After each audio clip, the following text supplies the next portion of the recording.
Hello，你好，我好，大家好，我係 Alan 師傅。今日咧我就嚟咗呢個中國呢度嚟喎，嚟中國呢度做咩事啊？梗係幫嗰啲善男信女睇風水啦。你有冇同我哋嘅團隊一齊嚟睇風水喎？所以咧，我相信我錄到呢個影片咧，比我細聲啲，因為點解冇攞到嗰個麥嚟喎？不過唔緊要，多星後日咧，我一齊去揾一個麥翻嚟，打一個麥翻嚟。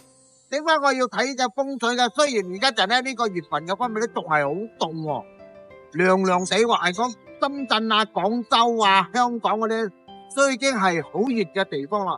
所以咧，我嚟到呢個地方幫人嚟睇嘅風水喎。呢間屋企咧前大就後細喎，好唔好咧？其實唔係咁好嘅。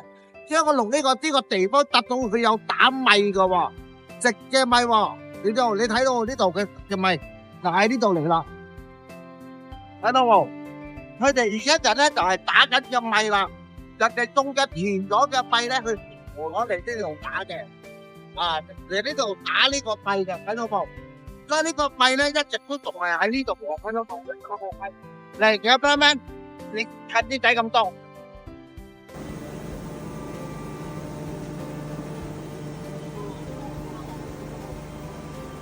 睇到冇？嘅米咧啱啱嘅，燈籠喺度光嘅。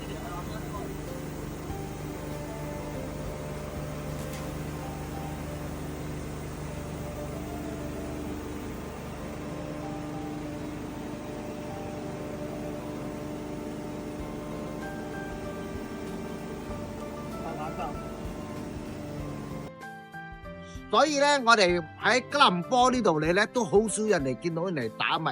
咁咧，呢個事頭邀請我嚟呢度咧，幫佢睇呢個屋嘅方面本身喎，睇佢屋地好唔好啊，地方嘅方面啊，乜嘢嘅地方啊，所以佢嘅田段呢度咧就係幫人哋經方人哋種咗個田出嚟咧，就係打米噶啦。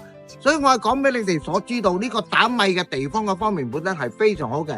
打人哋好多人種禾嘅地方打咗嘅情況嚟講，佢就嚟呢度俾呢個時頭咧就打呢啲咁米出嚟啦。我哋食嘅米啊就係咁嘅原因啦。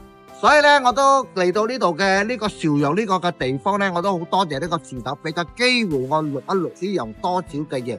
而家 Alan 就喺呢個中國呢度嚟啦。OK， 我就係講到呢度啫，拜拜。